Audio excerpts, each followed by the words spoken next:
जूही सिंह जी, साफ तौर पर पीडीए फॉर्मूले के साथ धोखा बताया। न केवल बीजेपी ने बताया बल्कि बुआ जी ने, आपकी बुआ जी ने भी बताया, मायावती ने भी कहा कि भाई ये तो पीडीए के साथ भी धोखा है और ब्राह्मण जाति जिसकी कभी सगी नहीं रही समाजवादी पार्टी उसके साथ भी धोखा है। तो मतलब दो की लड़ाई में तीसरे का फायदा फॉर्मूले पर चल रही है क्या समाजवादी पार्टी? क्योंकि योगी आदित्यनाथ कह रहे हैं पहले जातियों को लड़ाया आपस में पीडीए के नाम पर, अब भारतीय जनता पार्टी के अंदर भी आप चाहते हैं कि लड़ाई हो जाए। अखिलेश यादव के बयान तो इसी कोशिश में लगते हैं मुझे। अनुराग जी, मुझे लगता है फिर मुख्यमंत्री खुद एक धोखा है, क्योंकि वो किसी जाति से आते हैं इसलिए वो पीडीए का प्रतिनिधित्व नहीं कर सकते हैं, ऐसा ही वो कहना चाहते हैं। दूसरी बात ये कि समाजवादी पार्टी के इतिहास को अगर देखें, जनेश्वर मिश्रा, ब्रजभूषण तिवारी, जिनके विषय में हम लोग बात कर रहे हैं, माता प्रसाद पांडे जी, इनका इतिहास जान लेना चाहिए। माता प्रसाद पांडे जी एक स्टूडेंट लीडर रहे हैं, उन्होंने खुद अपनी जगह बनाई है, विधायक रहे हैं, हमारे स्पीकर रहे हैं, 27 देशों में उन्होंने भारत और उत्तर प्रदेश का प्रतिनिधित्व किया है। हमें गर्व है कि हमारे संस्थापक सदस्य और बहुत ही व्यवहारिक नेता आज हमारे नेता विरोधी दल है। अनुराग जी, मैंने तो कभी, मुझे तो पता भी नहीं कि आपकी जाति क्या है। आप काबिल हैं और एक अच्छे एंकर हैं, जी टीवी का अच्छा प्रतिनिधित्व करते हैं, तो इसमें जातियों को लड़ने और काबिलियत को ये डिफाइन करने की बात कहाँ से है? जहां तक मायावती जी की बात है, चित भी मेरी, पट भी मेरी, ब्राह्मण समाज समाजवादी का नहीं है, ब्राह्मण समाज मेरा है।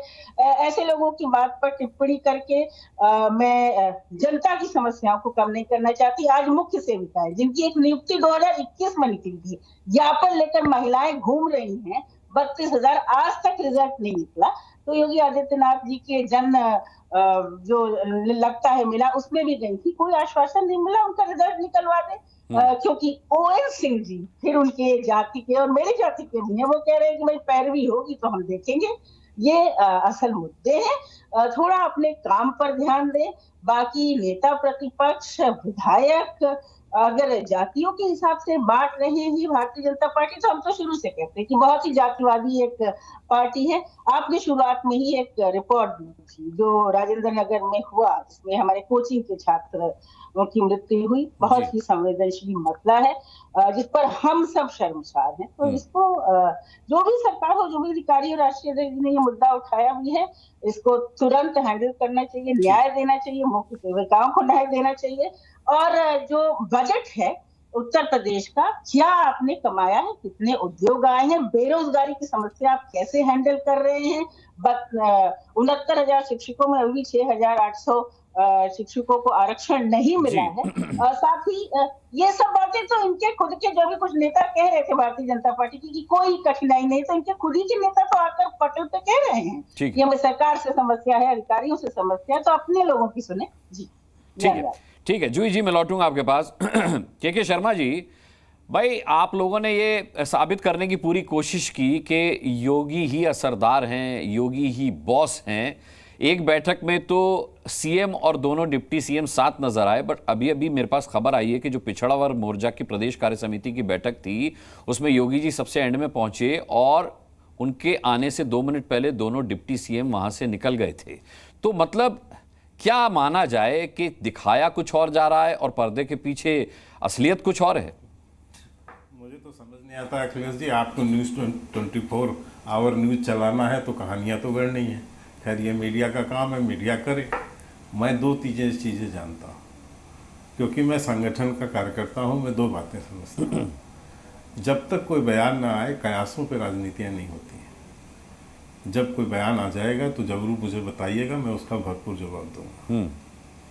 और नहीं, जिस बैठक की मैं बात कर रहा हूँ उस बैठक में केशव प्रसाद मौर्य ने फिर कहा है कि पार्टी से कुछ नहीं होता, संगठन ही सर्वोपरि है। फिर कहा है उन्होंने, और ये भी कहा है कि कई लोग थे जो मुख्यमंत्री की दौड़ में शामिल थे।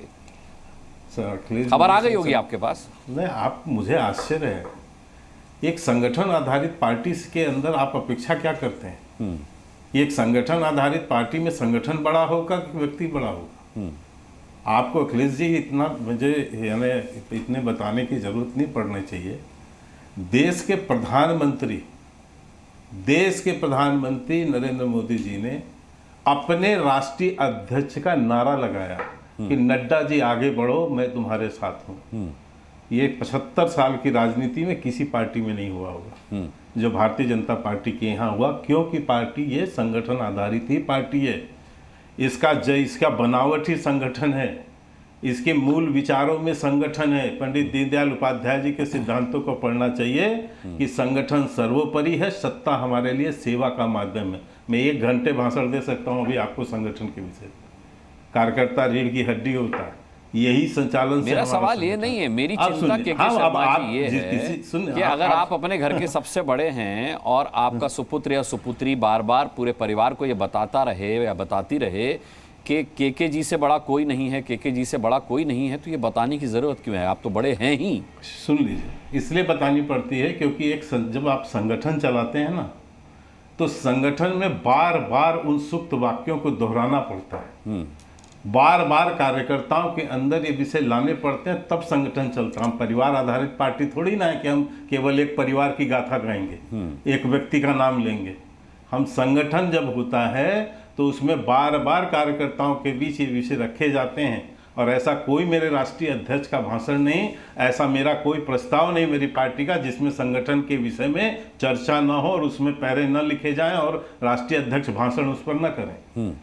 ये बार बार हर 3 महीने में मेरे यहाँ कार्यकारिणी होती है और हर बार ये उसमें संगठन के पैरे कहे जाते हैं। ये संगठन आधारित पार्टी के ये एक तरह की बाध्यता भी है और एक सिस्टम भी है, क्योंकि देश में और एक कम्युनिस्ट के अंदर जरूर संगठन आधारित हो रहे हैं, लेकिन इसके अलावा मुझे कोई संगठन आधारित पार्टी दिखा नहीं आज तक। इसलिए शायद ये प्रैक्टिस लोगों के संज्ञान में है नहीं और ये बार बार कही जाती है। मैं तो एक ऐसा बड़ा उदाहरण दिया आपको जो कि आप लोगों ने ही चलाया है कि नड्डा जी आगे बढ़ो, हम तुम्हारे साथ हैं। ये माननीय प्रधानमंत्री जी ने जीत के बाद नारे लगाए हैं अपने राष्ट्रीय अध्यक्ष के लिए जी।